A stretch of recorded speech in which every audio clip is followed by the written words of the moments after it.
참석해주신 선배 동료 의원님들 감사합니다. 오늘 의총은 문재인 정부의 공영방송 장악에 따른 향후 대책을 논의하기 위해서 소집됐습니다. 여러분, 오늘도 국감이 진행돼야 될 줄도 불구하고 우리 당은 오늘 어제 중단에 이어서 오늘도 국감을 참석하지 못하는 이런 어려운 사정에 있다는 것을 다시 한번 상기시켜 드립니다. 저는 이런 것이 우리 자유민주주의를 지키기 위한, 또 거기에 민주주의의 공기라고 할 수 있는 언론을 지키기 위한 우리의 의로운, 정의로운 저는 투쟁이다, 이렇게 말씀을 드리고, 또 강력한 문재인 정부에 대한 규탄의 우리의 성격이라는 것을 다시 한번 말씀을 드립니다. 어저께 말씀을 드린 것처럼 이효성 방통위원장에 대해서는 이르면 오늘 오후에 해임 촉구 요구안을 국회에 제출하겠습니다. 또 최규일 단장이 법률 검토가 끝나는 대로 이르면 오늘 중에 방통위원장에 대해서 어저께 임명된 그 이사진에 대해서 효력 정지 가처분 신청을 내도록 하겠습니다. 이제 그 문재인 이 독재 정권에 대해서 분명한 이 공영방송에 대한 노골적 입장이 이제 나왔습니다. 오늘 도화신문에도 나온 것처럼 이 박문진 이사 2명의 교체를 통해서 이제 다음 순서는 MBC 사장 교체, 또 그 다음에는 KBS 사장 교체로 갈 것이다 하는 것이 우리 도화신문에 크게 이미 보도가 됐습니다. 이것은 무엇을 얘기하냐? 결국은 어저께 법의 취지에 따라서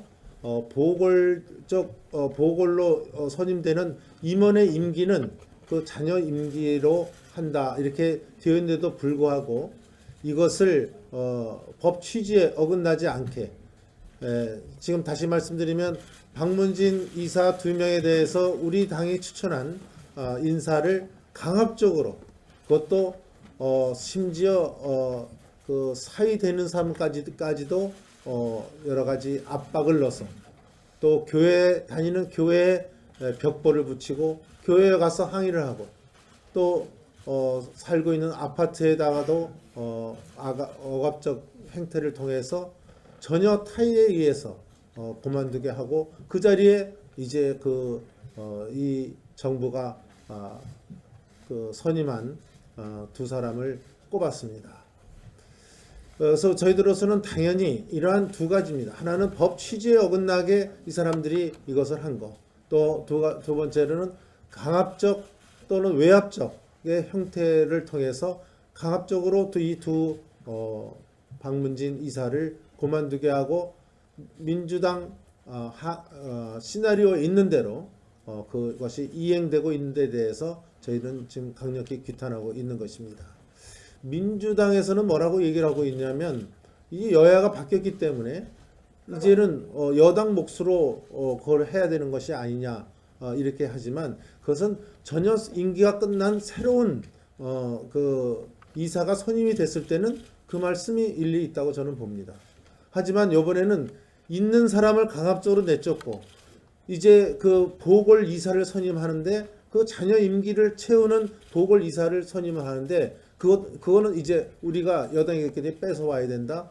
그것은 논리적으로 맞지 않는다는 점을 다시 한번 강조드립니다. 여야가 바뀌었기 때문에 이번에 이것을 해야 된다는 어제 방통위원장의 주장이나 또 민주당의 원내대표의 그전의 주장이나 똑같이 맥을 같이 하고 있다는 점을 또 분명히 말씀을 드립니다. 이것은 어저께 방통위원장의 실언을 한 것이 아니라 말 그대로 엄청난 외압에 의해서, 그것도 어저께 하려는 의사를 본인도 갖고 있지 않았는데 엄청난 외압에 의해서 이것을 할 수밖에 없다 하는 것을 무언중에 실언이 아닌 속마음을 드러낸 것이다, 이런 것을 저희들은 생각을 하고, 이것은 엄청난 우리 자유민주주의와 우리 언론의 자유를 침해하는 근본적 행태를 보이고 있다.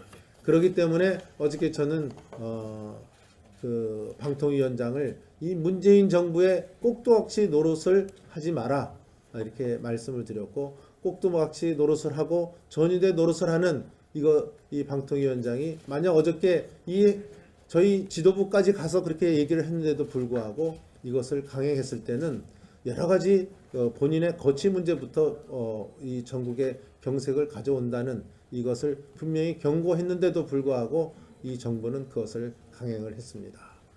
따라서 오늘 여러분들 힘드시지만 오늘 의총을 통해서 이러한 행태에 대해서 여러분들 강력히 규탄을 해주시고, 특히 우리 과방위원들께서는 이런 그 방송의 이런 숨은 음모에 대해서 어느 다른 의원보다도 많이 알고 계시기 때문에 오늘 좀 언급을 좀 깊숙이 해주시기를 부탁을 드립니다. 사실 우리 좀 다른 상임위원회에 있고 또 방송 분야에 그렇게 조예가 깊지 않은 입장에 있는 의원들께서는 이 지금의 이런 박문진의 행태, 또 문재인 정부의 공영방송 장악 음모, 또 방송법 내용 이런 것에 대해서 구체적으로 아직 이해를 못하신 의원들도 계실 수 있습니다. 그래서 오늘 그 방송법 내용이라든지 우리가 이것에 대해서 앞으로 어떻게 가야 될 것이냐, 정권이 바뀔 때마다 공영방송 장악에 들어가서 매번 이런 행태가 벌어지는 것에 대해서 우리는 근원적 대책을 내놓고 이것을 국민들에게 또 이해를 시켜야 되지 않을까 이렇게 생각합니다.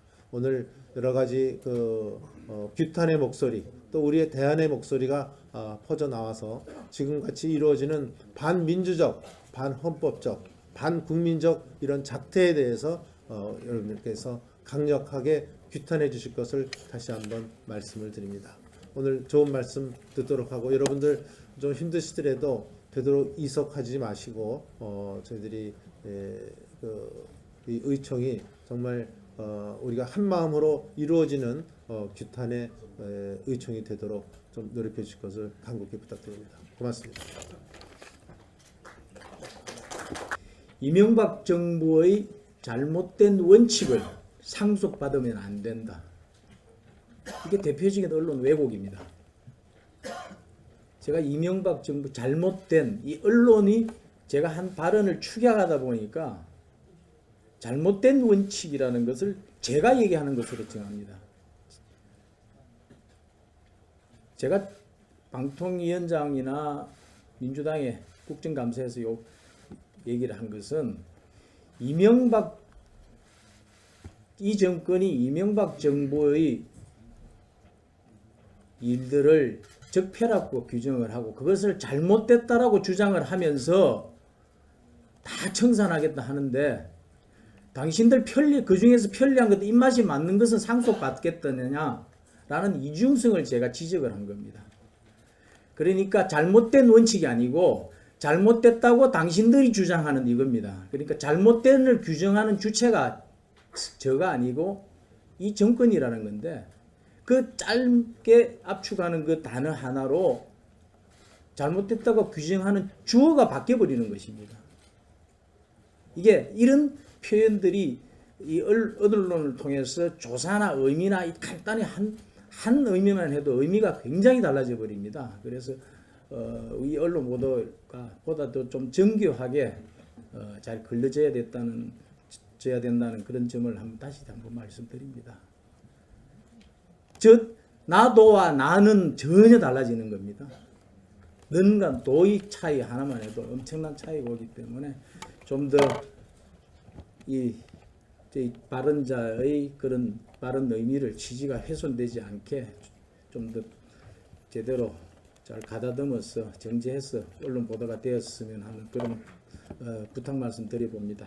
잠깐 동영상 좀 보시겠습니다. 불 좀 줄여주실까요? 잘 보이십니까? 민주노총 산하 언론노조 소속 KBS 본부 조합원들이 대학 캠퍼스에 들어가 이 학교 교수이자 KBS 이사인 방규영 교수의 사퇴를 요구합니다. 김은배 이사가 사의를 밝혔습니다. 김 이사가 물러나고 정부가 여권 몫으로 새 이사를 임명하면 박문진 이사회에서 여권 쪽 이사가 더 많아지게 됩니다. MBC 김장겸 사장을 해임할 수 있게 된다는 뜻입니다. 저게 과연 정상으로 볼 수 있는 것입니까? 국민의 상식으로 저게 이해가 되는 일들입니까? 저 온갖 협박과 강압이 저런 폐악질을 우리는 어떻게 이해를 해야 되는 것입니까? 국민을 방송을 국민의 품으로 돌려주겠다는 사람들이 하는 이런 행태가 저 정도입니다. 이 정권은 절차의 민주성을 강조하는 정권입니다. 방송을 정상화하겠다는 구실로 저런 비민주적이 반헌법적이고 불법적인 행태를 권력을 동원하고 위력을 동원해서 저런 일을 하고 있는 데 대해서는 우리 국민들이 이제는 실상을 이제 하시고 그에 합당한 심판을 내리실 것이라고 저는 믿습니다. 오늘 저희 의원총회를 하는 자리에 앞부분에 이렇게 보도되었던 김원배 이사 방문진 그리고 유희선 의사에 대해서 그동안 본인들이 압박을 받았던 부분에 대해서 우리 의원님들한테 와서 의원총회에서 좀 진솔한 그 사정을 좀 공개할 수 있겠느냐, 증언을 좀 해주실 수 있겠느냐라는 것을 제가 직접은 알지 못하기 때문에 간접적인 채널을 통해서 의사를 타진했습니다. 그런데 그분들로부터 돌아온 답변은 직접 의원총회에서 참석해서 그렇게 하기에는 지금 대단히 어렵다. 아직도 트라우마에서 벗어나지 못해서 지금도 대단히 심적으로 괴로운 상황이다. 그 중에서 한 분은 자기의 심경을 나가서 밝히지는 못하지만 그동안 언론에 보도된 게 있으니 그 보도를 통해서 자기의 심경을 밝히는 것을, 사정을 밝히는 것을 대신해 달라는 뜻을 전달해 왔습니다. 그래서 제가 그와 관련된 동영상을 그래서 오늘 의원님들께 보여드렸고요. 오늘 보도를 보면은 크게 민주당이나 방통위에서 우리 주장에 대해서 반박한 게 여러 가지가 있는데 크게 요약하면 딱 두 가지입니다. 두 가지. 그 중에 하나는 뭐냐면은 첫째는 이 방문진 이사를 선임하는 것은 방통위의 고유 권한이다라는 게 방통위의 입장입니다. 방통위 입장이고 민주당의 주장입니다.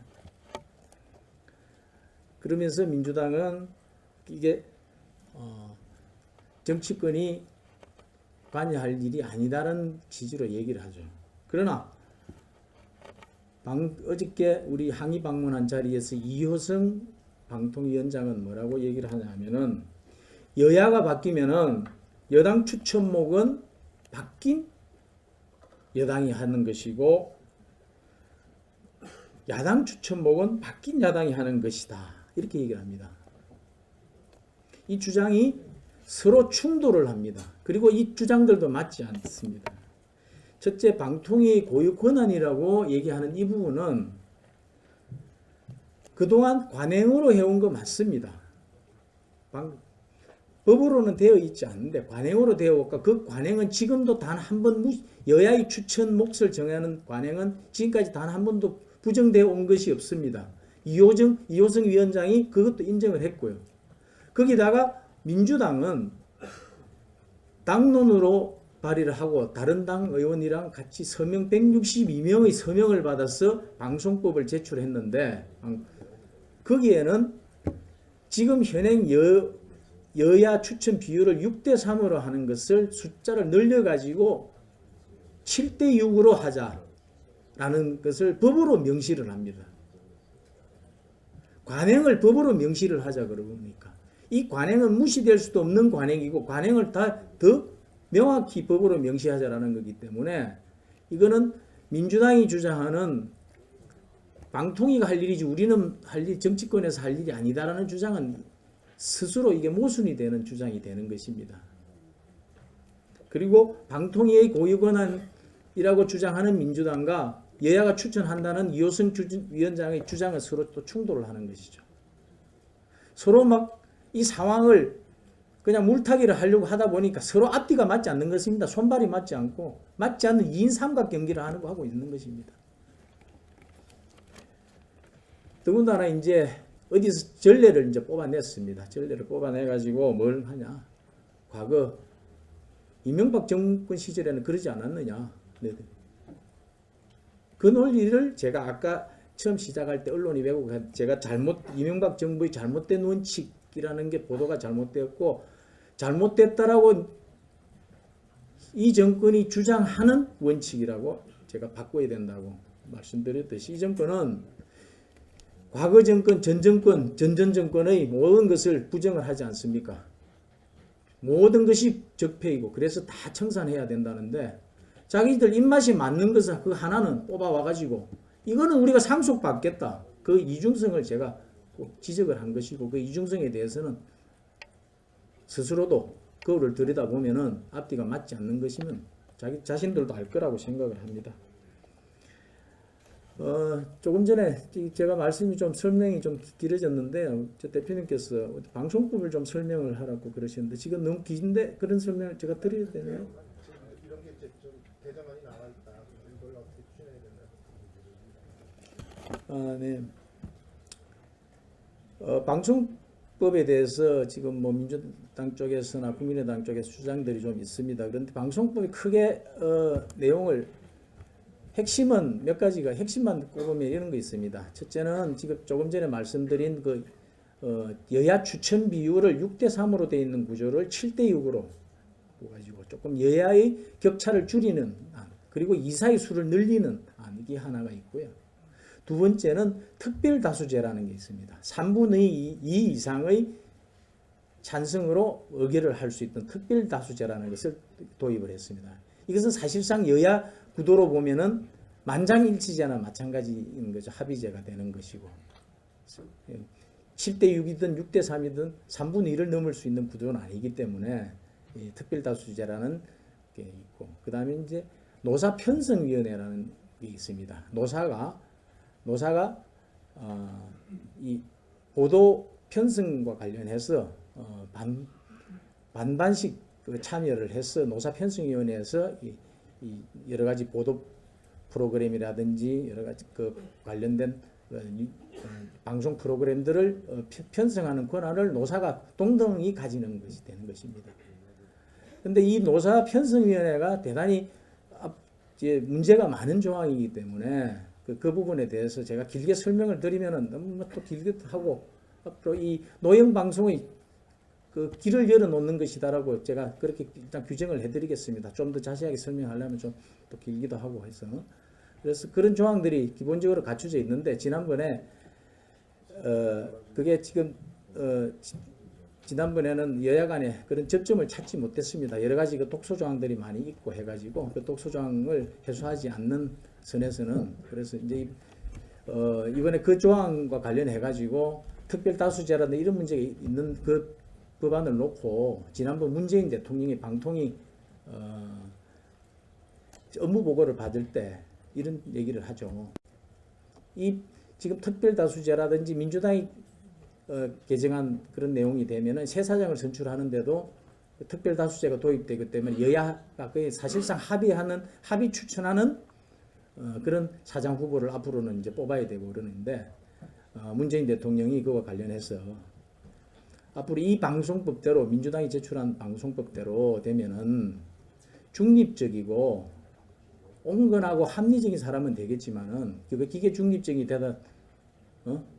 되면은 문제가 있지 않겠느냐는 취지로 발언을 하면서 이 개정안을 민주당은 후퇴를 시키고 방통위에서 새로운 법안을 내리는 준비를 하고 있습니다. 그래서 그 관련해서는 의원님들께 소상하게 또 다음에 설명을 드리는 기회가 있을 걸로 보고 너무 설명이 길어져서 너무 연설같이 되니까 간단히 줄이도록 하겠습니다. 혹시 질문 있으시면 제가 네, 마치겠습니다. 감사합니다. 노조 위원장이 지난 18일 박은순 서울시장에게 이 문건을 보여주면서 이 사장을 연임시켜서는 안 된다 그러지만 박은순 시장이 한 행위는 어깨 툭툭 치는 교수 출신이라서 뭘 잘 모르니까 위원장께서 좀 잘 봐줘. 이런 쳐 죽일 시장이 어디 있습니까?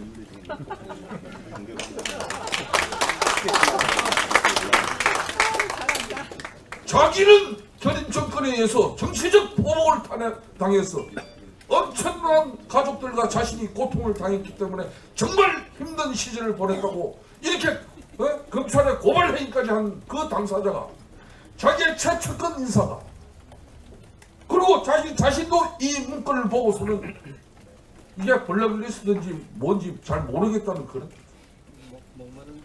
여러분들 뭐가 블랙리스트입니까?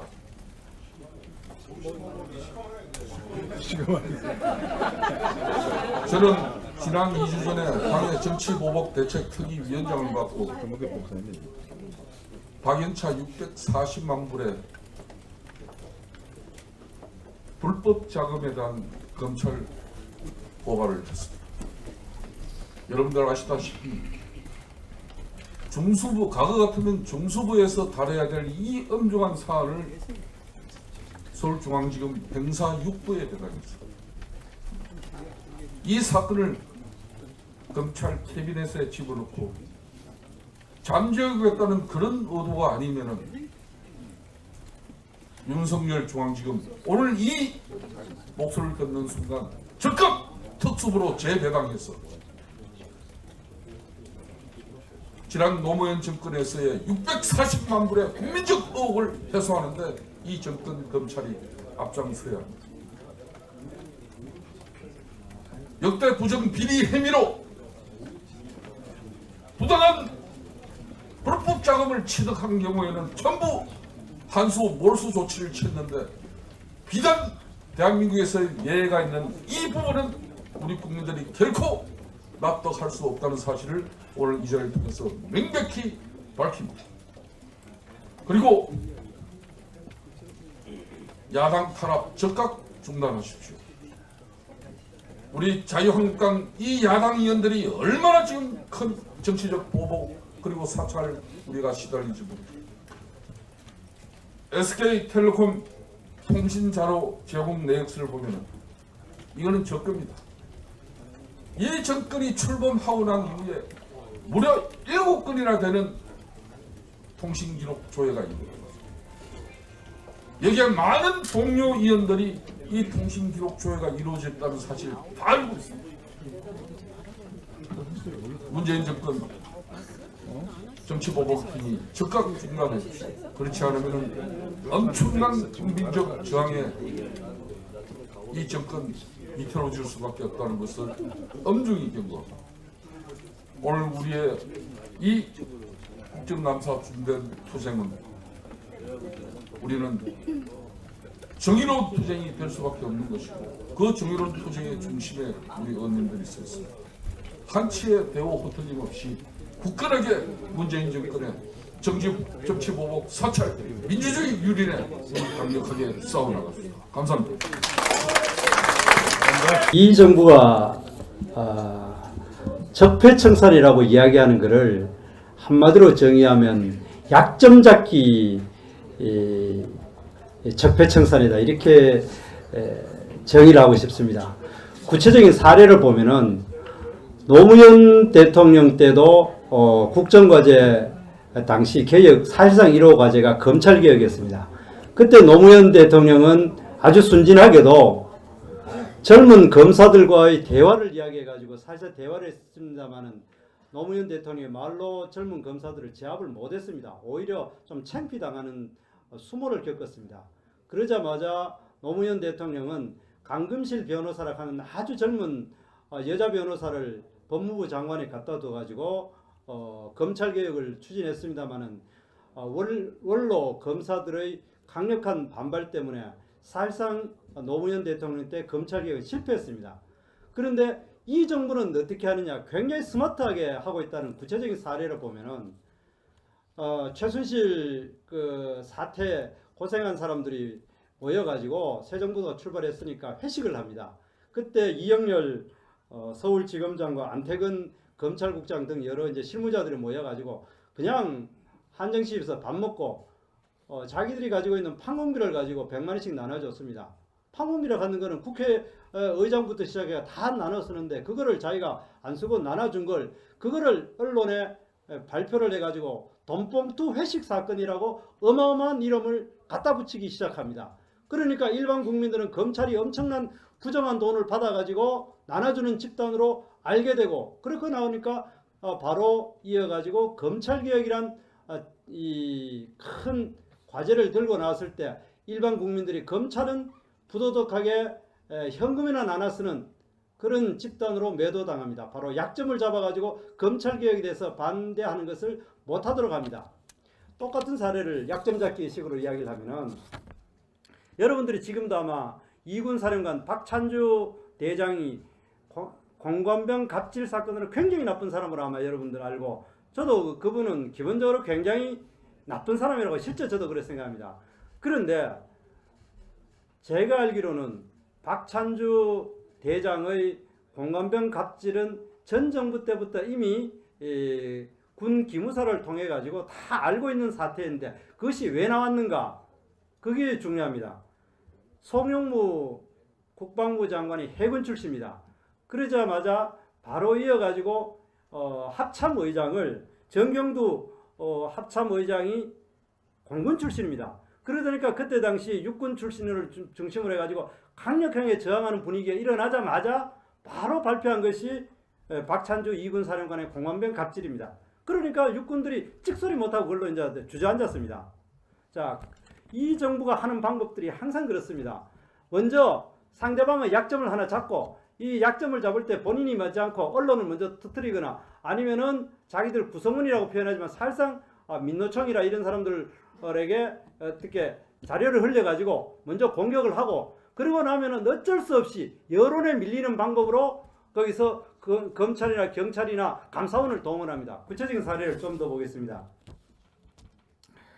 감사원은 8월 9월에 산업자원부 산하 기관들을 감사를 합니다. 그리고 난 다음에 거기에 대해서 채용 비리 행위에 대해서 집중적으로 감사를 하고 난 다음에 이 사퇴를 종료합니다. 한국석유공사 김정래 사장은 사퇴 권고를 받고 10월 10일 날 사퇴를 합니다. 그리고 백창년 대한석탄공사 사장은 9월 중순에 사퇴를 하게 됩니다. 그리고 정용빈 한국디자인진흥원장도 사퇴 종료받습니다. 이 과정에서 한국석유공사 김정래 사장 같은 경우는 사직 권고를 감사원 감사받고 사직 권고 받고, 그리고 또 자기는 거부를 합니다. 거부를 하지만은 무슨 일이 있었는지 모르지만 결국 사퇴를 하는 이런 과정을 겪습니다. 그리고 또 방한함 노동연구원장도 대외적으로는 저는 이야기하지 않습니다만은 9월달에 사표를 내게 됩니다. 근데 방한함 노동연구원장은 기관평가나 CEO 리더십 평가에도 상당히 우수한 평가를 받았는데도 그만두게 하고 이어가지고 경인사회 이사회, 연구회 이사장, 그러니까 우리 정부에 가지고 있는 각종 연구기관을 둘러쫙 가릅니다. 경인사회 연구원하고 과학기술연구회를 둘러 그 수십 개의 그 연구 기관을 둘러 갈라가지고 경인사회는 경제인문사회관계연구원 한 20-30개를 관할하는 이사장인데, 이거는 9월 5일날 6일날 느닷없이 새벽에 감사가 납니다. 총리실 감사. 그는 감사를 보통 이제 감사는 법무감사 담당관실에서 하는데 이때는 그렇지 않고 이 비위를 조사하는 담당 부서에서 갑자기 나와가 감사를 하고 나갑니다. 그렇게 하고는 뭐 아직까지는 별 이야기 없는데 이런 방법으로 상대방의 약점, 그래서 와가지고 감사한 것도 판공비 사용했는 거, 일상 경상비 사용한 거, 행사할 때 비용이 얼마 줬는 거, 이래가지고 하는 거 목적이 뭐겠습니까? 아주 사소한 약점을 잡아가지고 이 공격을 해야 되는 겁니다. 지금 이번에 방송 장악 문제도 이제까지 아까 우리 사회자께서 아주 길게 이야기했습니다. 그 기본적인 패턴이 바로 약점 잡기에서부터 시작합니다. 민주당 방송장악 문건에 정확하게 시간차 3단계 공격론을 이야기합니다. 첫 번째 단계에서 가지고는 그 표현대로 하면은 구성원 중심으로 사장 퇴진 운동을 벌인다, 이렇게 이야기를 합니다. 구성원 중심으로. 누굽니까? 민노총을 중심으로 하는 그 직원들이겠죠. 그렇게 1단계를 하고, 그 다음에 시간차로 두 번째는 야당 측 이사를 퇴진을 시킨다. 이렇게 두 번째 단계가 나와 있습니다. 그다음 세 번째 단계는 방통위로 하여금 사장을 사퇴시킨다. 이렇게 단계로 되어 있습니다. 여기서 첫 번째 단계가 뭐냐면은 구성원으로 하여금 약점 잡아가지고 공격하게 하고 못 견디게 하고 홍위병식으로 도저히 견디지 못하게 해놔놓고 일단 나가떨어지게 하고 그 다음에는 정부 공권력이 그 다음 검찰, 감사원, 경찰 이런 거를 그 다음 동원하게 하고 마지막에는 사퇴시키는 이런 방법으로 한다. 이렇게 이야기할 수 있겠습니다. 그래서 고대영 KBS 사장의 경우에도 지금 당장 200만 원 받은 거를 가지고 약점을 물고 늘어지고 있고 MBC 김장겸 사장 같은 경우는 부당노동행위라고 하는데 부당노동행위는 그 담당 부장 정도나 뭐 과장 정도가 책임질 일이지 사장이 책임질 일이 아닌 걸 가지고 이렇게 하고 있습니다. 그러면은 이 정부가 언론에 내세우고 그 다음 방송 토론 같은 데 나가면 이 문제를 계속 이야기하는데 그러려면은 굉장히 할 말이 없어지는 문제가 있습니다. 그럴 때 우리 그 자유한국당 의원님들이 제가 말씀드리는 거는 우리가 사태의 본질이 뭐냐? 언론의 자유의 문제하고 고대영 사장이 200만 원 받았냐 안 받았냐가 중요하지 않다. 그리고 이 약점 잡기 그 자체 그리고 그들의 비리가 있다면 그 자체는 검찰 수사나 그 다음 경찰 수사에서 이야기할래지 이 정부의 국정과제를 이야기할 때는 국민이 먹고 사는 문제에 대해서 이야기하는 걸 못 봤습니다. 제가 최근에 우리 보좌진을 통해 가지고 민주당 최고위원회의, 원내대책회의, 정책 조정회의를 공개된 문건을 인터넷 다 받았더니 90%가 전부 다 적폐청산, 그 다음 방송 문건, 이명박 수사 그 이야기입니다. 이 정부가 집권 여당 같으면 국민들 먹고 사는 문제에 대해서 조사를 해야 되는데 그 문제에 대해서 아무런 이야기 한 적이 없습니다. 아마 원하신다면 자료 저희들이 있습니다. 그래서 민주당 그 최고위원 우리 야당에서 할 수 있는 것은 정부 여당에 대한 견제와 균형이기 때문에 당연히 그래 해야 되는데만 여당이 하는 짓이 계속 적폐청산 이야기하고 이미 정권이 넘어갔는데도 불구하고 적폐청산 이야기하고 방송문건 이야기하고 그 다음 이명박 대통령 언제적입니까? 9년 전에 정부를 가지고 이야기하는 이 정부가 이야기하는 것에 대해서는 우리가 강력하게 이 인식을 우리 국민들과 같이 해야만이 이 싸움에서 이길 수 있지.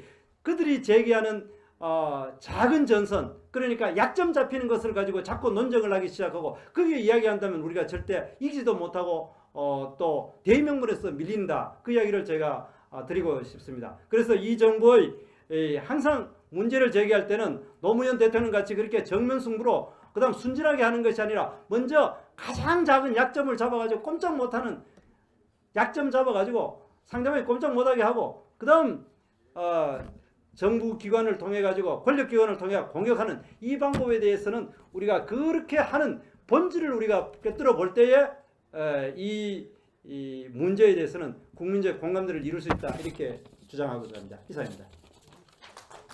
간만에 의총장에 섰습니다.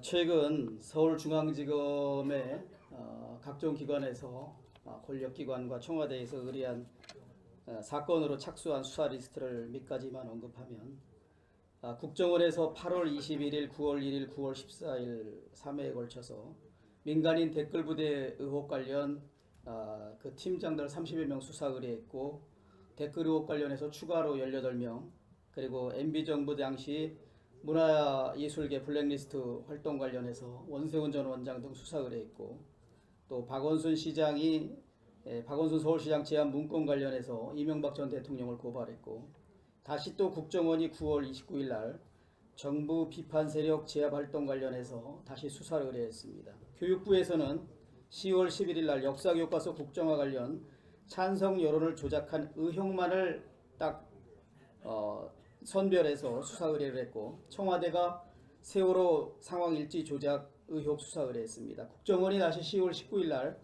민간인과 공무원의 불법 사찰 의혹 관련해서 추명호 전 국장 등 여러 사람에 대한 수사 의뢰를 했습니다. 그리고 마지막으로 10월 23일 날 국정원 개혁위원회에서 최동욱 전 검찰총장 혼외자 사건 관련해서 수사 의뢰를 했습니다. 나라다운 나라 만들고 대한민국의 미래에 대해서 희망을 쌓겠다는 이 구호가 무색합니다. 오늘 제가 언론인 여러분께 말씀드리고 싶은 것은 최근에 서울중앙지검의 전국 고검지검 지청에서 파견 나온 검사 수가 얼마나 되시는지 아십니까? 무려 41명의 검사가 전국에서 차출돼서 중앙지검에 왔습니다. 뭐 그 특수부, 외사부, 공공형사부, 공안 2부 등 많은 서울지검에 전국에서 41명의 검사들이 와서 이 차출당한 검찰청에서는 사건 부담 가중으로 불만이 많고 파견 나와서 근무하는 검사들도 현재 검찰권 행사가 뭔가 편중됐다, 공정하지 못하다, 특정 이 진영에 대한 집중적인 수사, 특히 보수 정권에서 일어났던 일은 그 사안의 경중을 떠나서 모래밭에 있는 작은 사금덩어리, 사금알이라도 다 찾아내려듯이 파헤치고 또 그 속도에 있어서는 득달같이 달려들고 정광석화처럼 반응해서 전 검찰력을 이곳에 집중하고 있습니다. 그래서 불만을 가지고 있는 파견 나온 검사들한테 요즘 하는 말이, 당신들은 어차피 6개월 후에 서울중앙지검으로 발령받을 사람들인데 미리 발령받을 청에 와서 근무하는 것으로 알고 열심히 일해라. 이것은 형식적으로 보면 검찰청법에 정면 위반되는 것입니다. 검사의 보직에 관해서는 검찰청법에 의해서 법무부 장관이 검찰인사위원회의 회의를 통해서 검찰총장의 의견을 들어서 제청하게 돼 있는데, 이미 벌써 너희들 와 있는 사람들은 다 6개월 후에 서울중앙지검에 올 사람들이다. 근데 여기서 큰 폐해가 권력의, 정권의 칼잡이들을 모집해 놓고 충성 경쟁을 일으키는 이 위험이 있습니다.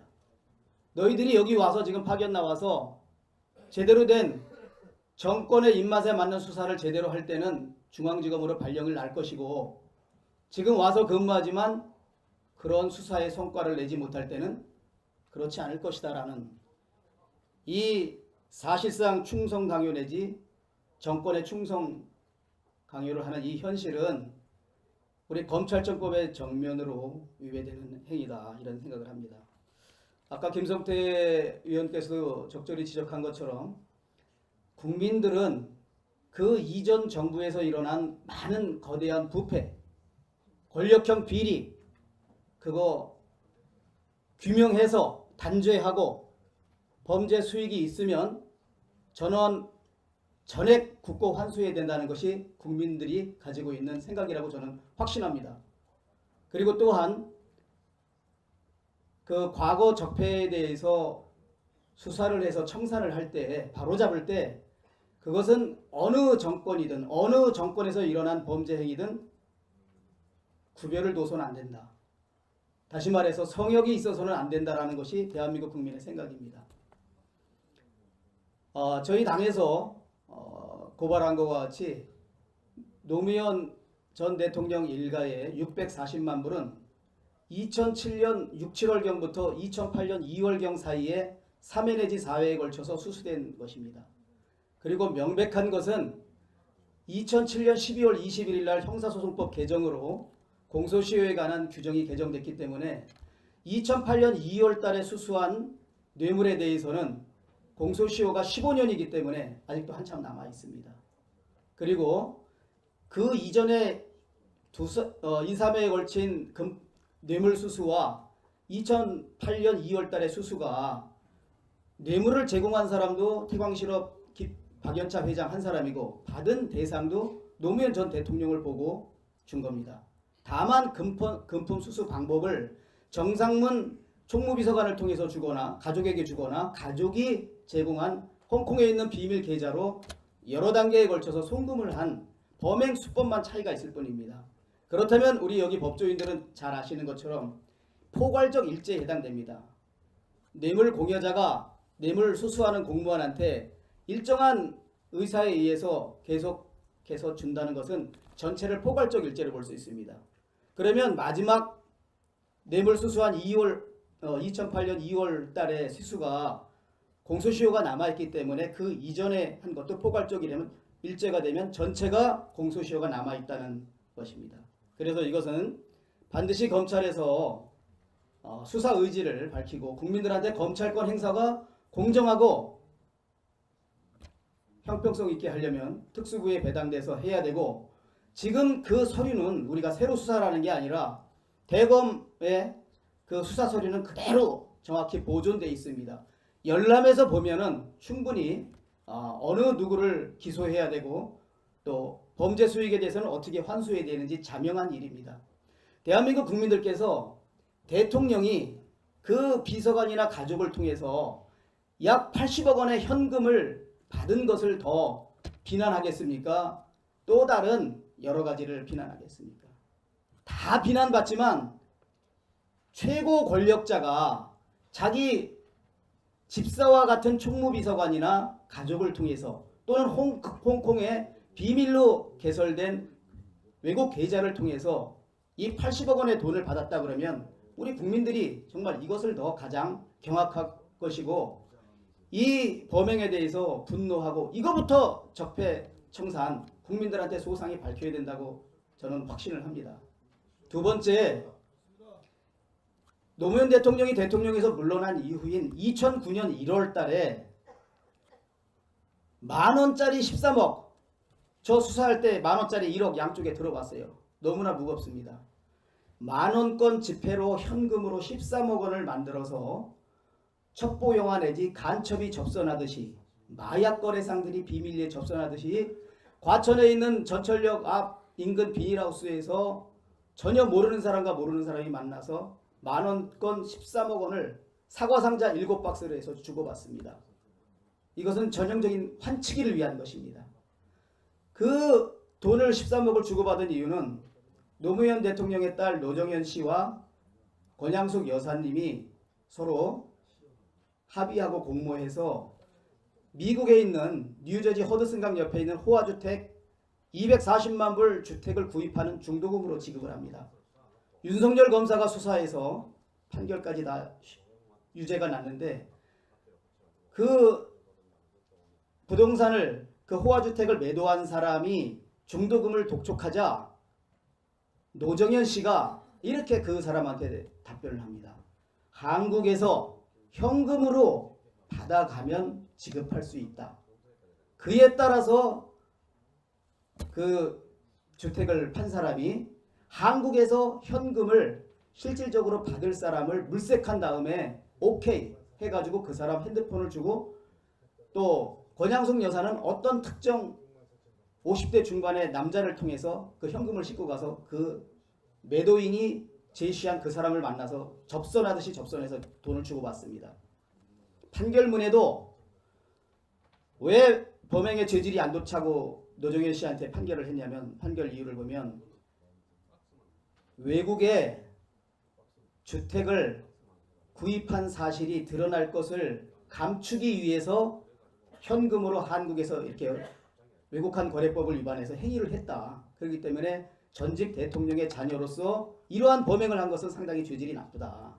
이런 표현이 판결문에 정확히 있습니다. 그러면 2009년 1월에 일어난 이 환치기에 대해서 당시 윤석열 검사는 대검 중수부에 근무하면서 외국한 거래법 위반으로 기소를 했습니다. 외국한 거래법 위반은 법정형이 아마 5년 이하의 징역일 겁니다. 그런데 금액이 5억이 넘으면 그 특정 경제범죄 가중처벌법에 의한 국외 재산 도피 범죄로 하면 5년 이상의 징역이 됩니다.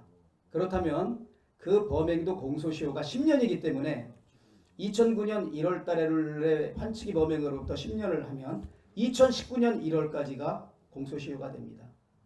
이 딸에 대해서는 이미 판결이 났기 때문에 일사부재리로 처벌할 수 없지만, 그 권양숙 여사에 대해서는 이 13억에 대한 환치기 범행에 대해서 공소시효가 남아있기 때문에 특정 경제범죄 가중처벌법에 의한 국외 재산 도피 범죄로 수사를 해야 된다. 그리고 우리 국민들은 대통령의 가족이 미국에 240만 불짜리 아파트를 사기 위해서 중도금으로 만원짜리 13억을 환치기 방법으로 정상적인 거래 안 하고 이 사실을 숨기기 위해서 했다면 그 비난 가능성은 얼마나 크겠습니까? 대한민국의 재산을 해외로 도피시킨 거 아닙니까? 그리고 판결문에는 분명히 이 13억은 중도금으로 되어 있습니다. 그러면 잔금은 또 어떻게 했고, 지금 현재 그 허드슨강 옆에 있는 이 호화 주택에 대해서는 노정현 씨가 소유하고 있는지, 그렇다면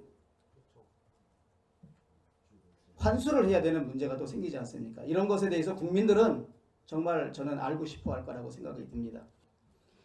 두 번째로 오늘 당에 좀 제안을 합니다.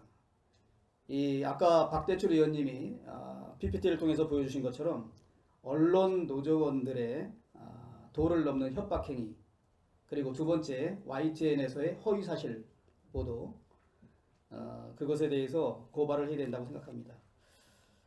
방송을 국민 품으로 돌려주겠다는 그들의 주장은 허구입니다. 제가 그 아까 PPT 영상을 보니까 방송을 국민의 품으로 돌려준다는 것이 아니라 방송을 노조의 손아귀에 넣어주고 싶은 겁니다.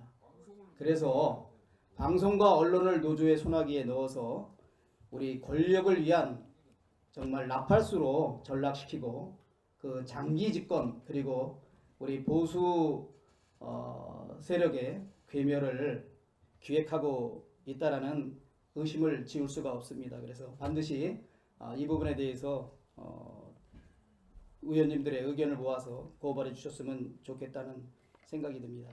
마지막으로 한 가지만 말씀드리겠습니다. 우리 국정감사하는 중에 대통령께서 수석비서관 회의를 주재하시면서 공공기관의 취업비리 전수조사를 하고 민형사상 모든 그 법적 조치를 취하라. 또 우리 취업에 고민하고 있는 청년들에 대한 충분히 납득할 수 있는 메시지입니다. 그러나 대한민국 청년을 정말 절망에 빠뜨린 취업 청탁 비리의 표본적인 사건이 무엇입니까? 저는 문준용 씨 취업 비리 의혹을 먼저 밝히고, 대통령께서도 국민들께 그런 메시지를 발표하시기 전에 국민들께서 더 근본적인 의혹을 갖고 있는 내 아들 취업 청탁 비리 의혹에 대해서 수사기관에 먼저 철저하게 수사하시라. 그리고 나서 그 나머지도 하는 것이 국민에 대한 대통령의 기본적인 도리이고, 대통령이 취해야 할 그런 대통령다운 그런 말씀이 아닌가 생각이 듭니다. 그 문제도 어느 물어보나 문준용 씨 취업 비리 의혹은 청년들이 가장 납득하기 어려운 취업 청탁 비리의 상징적인 사건이 아닌가 생각이 됩니다. 그래서 이런 부분을 공유하시고, 서울중앙지검에서 현재 권력을 위한 수사에 모든 검찰권을 집중하면서 그런 편파적인, 그리고 현 정권의 입맛에 맞추기 위한 검찰권 행사에 대해서 우리는 강력하게 경고하고 규탄을 해야 된다고 생각을 합니다. 감사합니다. 제가 산자 산업통상자원위원회에서 활동을 하고 있습니다. 최근에 그 신고리 5, 6호기 중단했다 재개하고 공론화위원회 한다, 여러 정책들이 있습니다. 우리 산자위원들의 공통된 그런 심정은 우리나라가 사회주의 독재 국가로 지금 가고 있는 거 아니냐 하는 우려를 많이 나누고 있습니다. 그리고 어제 우리 국감 중에 또 이런 공영방송 장악 문제가 이렇게 터져 나와서 우리가 국감을 중단하고 하니까 오늘 심지어 일부 보수 언론에서도 이게 국감까지 중단할 일이냐 이런 이제 의견도 있는 것으로 제가 봤습니다. 그런데 저는 이런 거대 담론 이면에 지금 이 KBS 이사 두 분이 지금 사퇴하는 이 과정, 이것을 보면서 제가 꼭 이것이 정치라는 게 큰 거대 담론만이 아니다. 이게 이 한 개인이 이런 정치권의 틈바구니에서 협박받고 위협받는 이런 사회가 되는 것이 과연 우리가 자유민주주의 국가인가 하는 점을 호소드리기 위해서 나왔습니다. 저는 누구보다 이 노조들의 협박을 많이 당하면서 그때 느낀 이 개인의 심정을 너무나 공감하고 있습니다. 제가 2003년에 노조들의 입맛에 맞지 않는 그런 철도 정책 관련한 칼럼을 하나 썼다 해가지고 제가 그때 철도대학 교수였는데 날마다 노조가 와서 제 그 방 앞에 진을 치고 꽹가리를 치고 이러면서 저한테 뭐 사죄라 물러나라 그러더니 또 손해배상 청구를 하겠다. 그 당시에 뭐 돈으로 따질 수도 없는 수십억에 달하는 것을 소송을 하겠다. 하나의 그 교수를, 개인을 이렇게 그 협박을 했습니다. 그래서 그때도 제가 정말 그게 많은 분들이 왜 저분들이 용감하게 저걸 버티지 못했나 이렇게 그 보실 수도 있는데, 사실 그 이런 상황에 빠지면 아무도 보호해 줄 사람이 없습니다. 심지어 그렇게 뭐 철도나 이런 데서 자기들의 또 입맛에 맞는 분들은 아 좋은 칼럼 썼다 정말 잘했다 이렇게 얘기하지만 그 노조들이 와서 저를 핍박하고 할 때는 전부 다 말을 안 합니다. 그래서 제가 그때 심지어 그 사람들한테 전화를 해서 아 좀 이럴 때 나서서 좀 한마디라도 해야 되는 거 아닌가 이렇게 얘기를 하면 하는 말이 아 우리가 거기 개입하면 또 노조가 뭐 더 반발할 수 있어서 가만히 있는 게 좋습니다. 이런 허울 좋은 변명을 하면서 그렇게 그 내던지는 그런 것을 저는 너무나 많이 경험을 했고, 그 이후에 제가 뭐 기관장을 할 때나 그때도 항상 우리 그 아파트 앞에 와서 그 노조원들이 뭐 1인 시위를 한다든지 이렇게 해서 가족들까지 정말 그 눈치 보고 제대로 드나들지 못하고 하는 그런 그 생활을 많이 해봤습니다. 그래서 저는 이분들의 고통을 너무 잘 알면서 우리 정치가 정말 우리 자유한국당이 우리 대한민국에서 더 이상 이런 그 일들이 일어나지 않도록 우리가 이분들을 방치해서는 안 되고 이 상황을 방치해서 안 된다고 이렇게 생각하면서 제가 그 말씀을 드리고요. 저는 이것이 제가 그때 당한 느낌은 정말 이것이 조폭한테 당하는 것과 뭐가 다른가 이런 생각을 했습니다. 그래서 이러한 상황을 정부 주도로 그 민주당이라는 야당 주도로 이루어지는 것에 대해서 정말 울분을 금치 못하고, 더구나 이들이 누구입니까? 자기들은 이게 나라냐 하는 캐치프레이즈를 가지고 정권을 잡았고 자기들의 유일한 그 정치적 자산이 민주화 세력이라는 거 아닙니까? 이런 민주화 세력을 자처하는 사람들이 이렇게 그 한 인간들의 그런 개인들의 국민의 주권과 인권을 유린하는 것에 대해서 우리가 방치할 수 없다 말씀드리면서, 지금 현 상황은 저는 우리 대한민국이 야만 국가로 가고 있고 조폭 국가로 가고 있다 이렇게 호소드리면서 우리 자유한국당이 이것을 반드시 막아야 되고 이 개인의 고통과 히스토리를 우리가 방치해서는 안 된다 이렇게 호소드립니다. 감사합니다.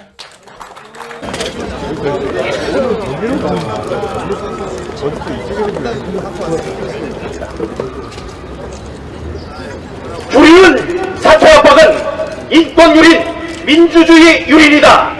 국민 앞에 참여하라! 참여하라! 날치기 인성 강행 즉각 처리하라! 민주주의 유린 방송자가 즉각 중단하라! 문재인 정부의 독성, 독주 강력히 규탄한다. 방송통신위원회 날치기는 공영방송을 장악하려는 국가 권력의 저명이다. 공영방송의 입에 재갈을 물리는 방송 탄압 즉각 중단하라. 문재인 정부의 독주, 독선 강력히 규탄한다. 공영방송의 입에 재갈을 물리는 방송 탄압을 즉각 중단하라. 민주주의 유린 방송 장악 즉각 중단하라.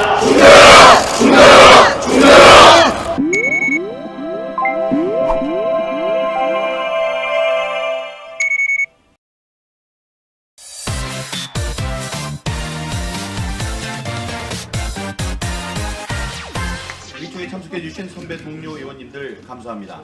오늘 의총은 문재인 정부의 공영방송 장악에 따른 향후 대책을 논의하기 위해서 소집됐습니다.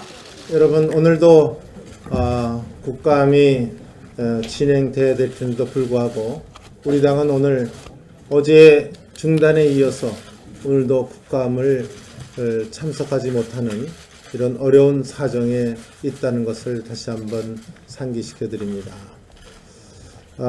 저는 이런 것이 우리 자유민주주의를 지키기 위한 또 거기에 민주주의의 공기라고 할 수 있는 언론을 지키기 위한 우리의 의로운 정의로운 저는 투쟁이다 이렇게 말씀을 드리고 또 강력한 문재인 정부에 대한 규탄의 우리의 성격이라는 것을 다시 한번 말씀을 드립니다. 어저께 말씀을 드린 것처럼 이효성 방통위원장에 대해서는 이르면 오늘 오후에 해임 촉구 요구안을 국회에 제출하겠습니다. 또 최규일 단장이 법률 검토가 끝나는 대로 이르면 오늘 중에 방통위원장에 대해서 어저께 임명된 그 이사진에 대해서 효력 정지 가처분 신청을 내도록 하겠습니다. 이제 그 문재인 이 독재 정권에 대해서 분명한 이 공영방송에 대한 노골적 입장이 이제 나왔습니다. 오늘 도화신문에도 나온 것처럼 이 박문진 이사 2명의 교체를 통해서 이제 다음 순서는 MBC 사장 교체 또 그 다음에는 KBS 사장 교체로 갈 것이다 하는 것이 우리 도화신문에 크게 이미 보도가 됐습니다. 이것은 무엇을 얘기하냐? 결국은 어저께 법의 취지에 따라서 보궐로 선임되는 임원의 임기는 그 자녀 임기로 한다 이렇게 되어 있는데도 불구하고 이것을 법 취지에 어긋나지 않게 지금 다시 말씀드리면 박문진 이사 2명에 대해서 우리 당이 추천한 인사를 강압적으로 그것도 심지어 그 사위 되는 사람까지도 여러 가지 압박을 넣어서 또 교회 다니는 교회에 벽보를 붙이고 교회에 가서 항의를 하고 또 살고 있는 아파트에다가도 억압적 행태를 통해서 전혀 타인에 의해서 그만두게 하고 그 자리에 이제 이 정부가 그 선임한 두 사람을 꼽았습니다. 그래서 저희들로서는 당연히 이러한 두 가지입니다. 하나는 법 취지에 어긋나게 이 사람들이 이것을 한 거.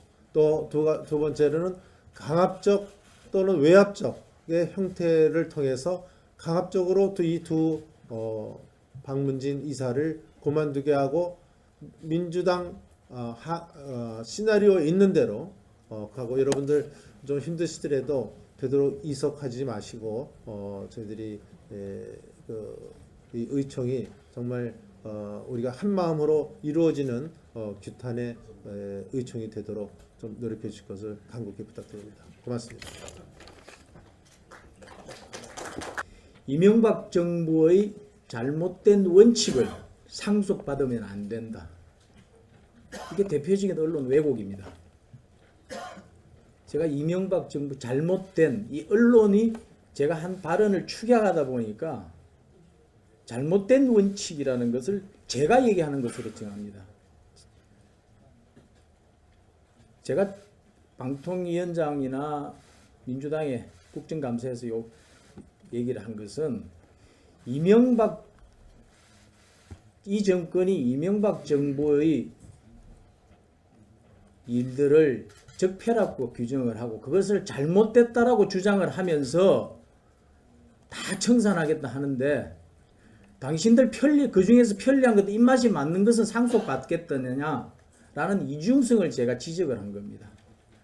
그러니까 잘못된 원칙이 아니고 잘못됐다고 당신들이 주장하는 이겁니다. 그러니까 잘못된을 규정하는 주체가 저가 아니고 이 정권이라는 건데 그 짧게 압축하는 그 단어 하나로 잘못됐다고 규정하는 주어가 바뀌어버리는 것입니다.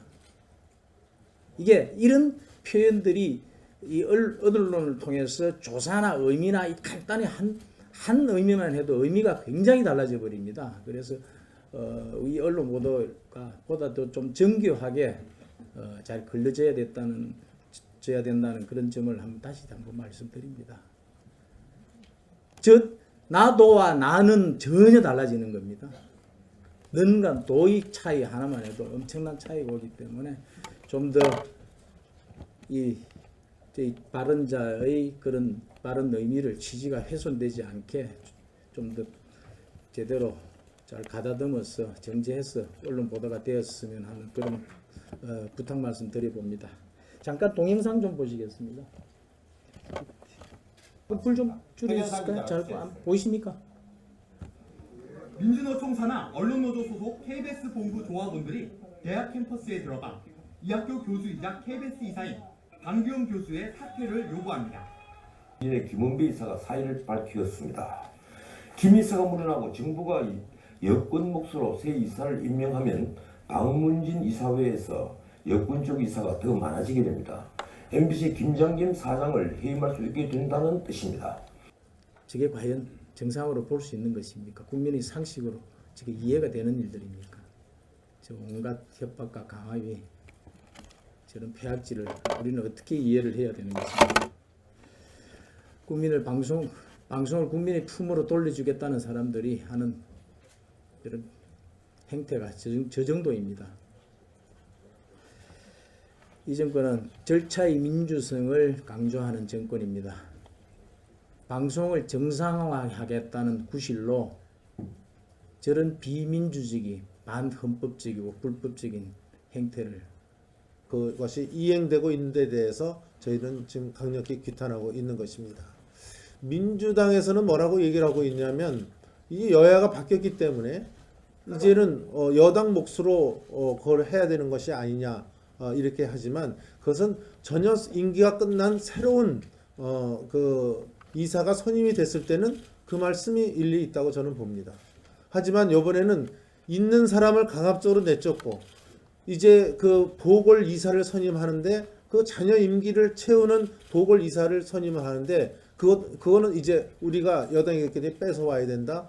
그것은 논리적으로 맞지 않는다는 점을 다시 한번 강조드립니다. 여야가 바뀌었기 때문에 이번에 이것을 해야 된다는 어제 방통위원장의 주장이나 또 민주당의 원내대표의 그전의 주장이나 똑같이 맥을 같이 하고 있다는 점을 또 분명히 말씀을 드립니다. 이것은 어저께 방통위원장의 실언을 한 것이 아니라 말 그대로 엄청난 외압에 의해서 그것도 어저께 하려는 의사를 본인도 갖고 있지 않았는데 엄청난 외압에 의해서 이것을 할 수밖에 없다 하는 것을 무언중의 실언이 아닌 속마음을 드러낸 것이다. 이런 것을 저희들은 생각을 하고 이것은 엄청난 우리 자유민주주의와 우리 언론의 자유를 침해하는 근본적 행태를 보이고 있다. 그렇기 때문에 어저께 저는 그 방통위원장을 이 문재인 정부의 꼭두각시 노릇을 하지 마라 이렇게 말씀을 드렸고 꼭두각시 노릇을 하고 전위대 노릇을 하는 이 방통위원장이 만약 어저께 저희 지도부까지 가서 그렇게 얘기를 했는데도 불구하고 이것을 강행했을 때는 여러 가지 본인의 거취 문제부터 이 전국에 경색을 가져온다는 이것을 분명히 경고했는데도 불구하고 이 정부는 그것을 강행을 했습니다.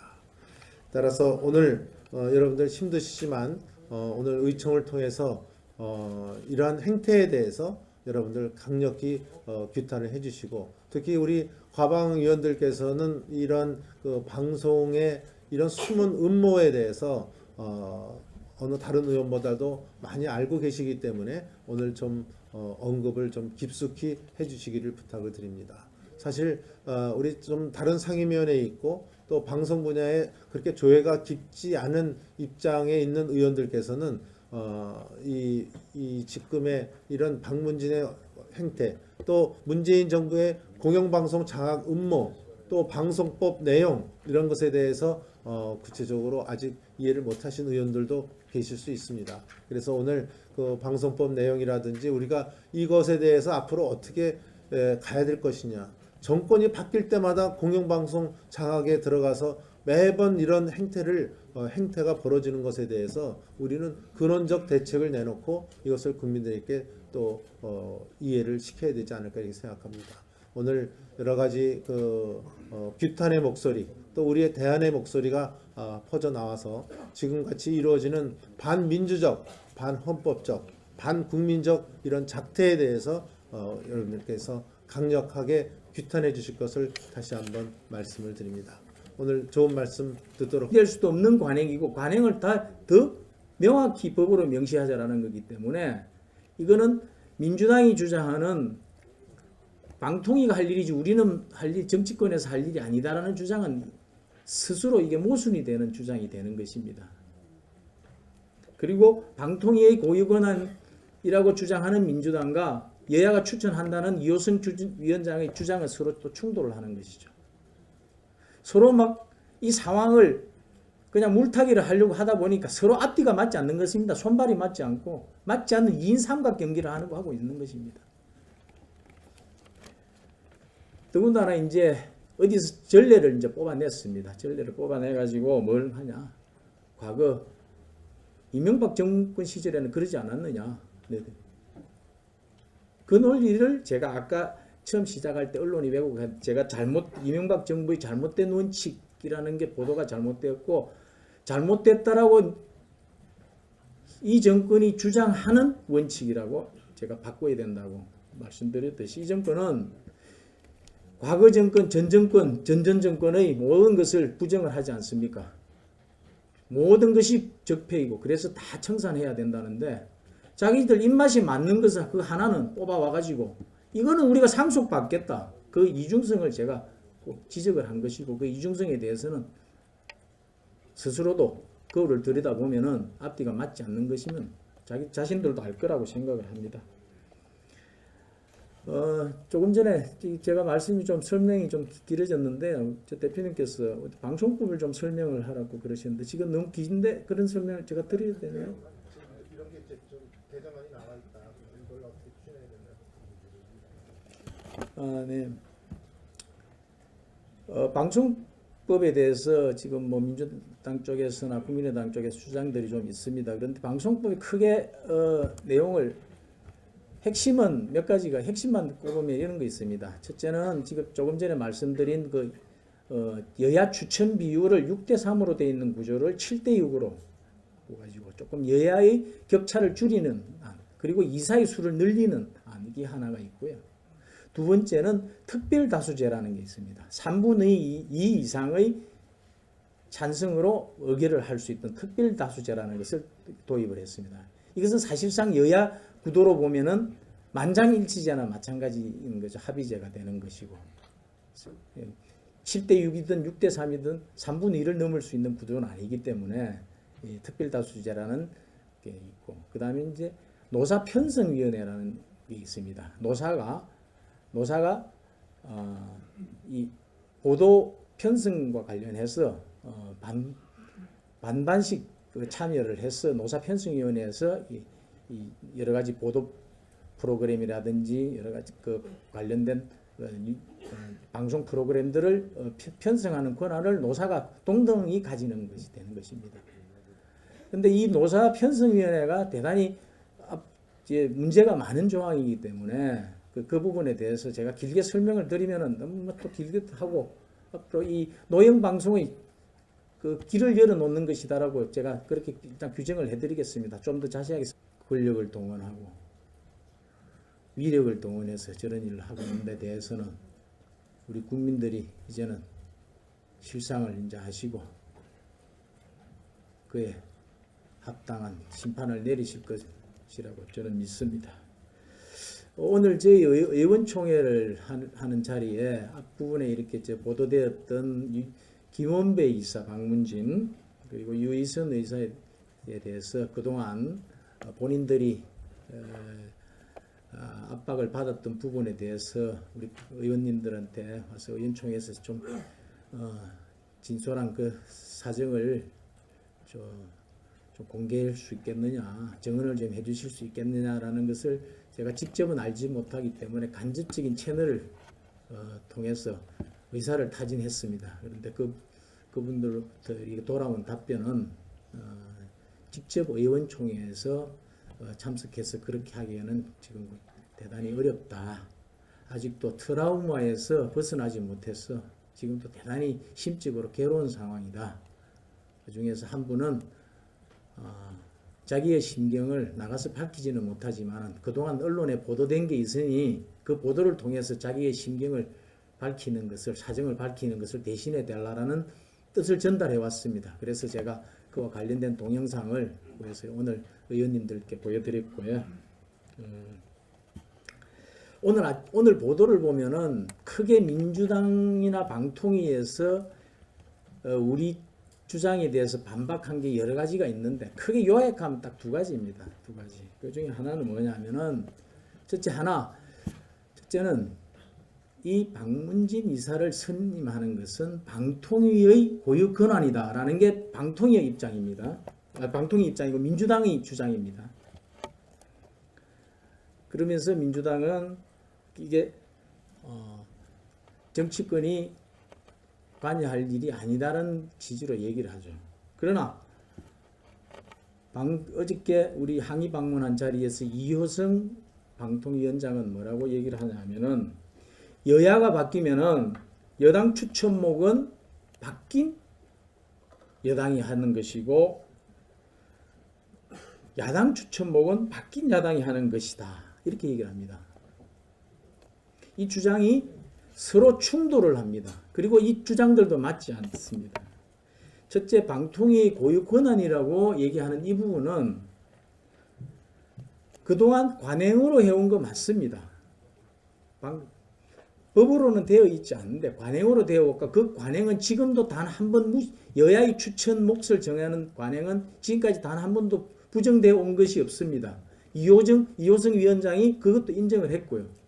거기다가 민주당은 당론으로 발의를 하고 다른 당 의원이랑 같이 서명 162명의 서명을 받아서 방송법을 제출했는데 거기에는 지금 현행 여야 추천 비율을 6대3으로 하는 것을 숫자를 늘려가지고 7대6으로 하자라는 것을 법으로 명시를 합니다.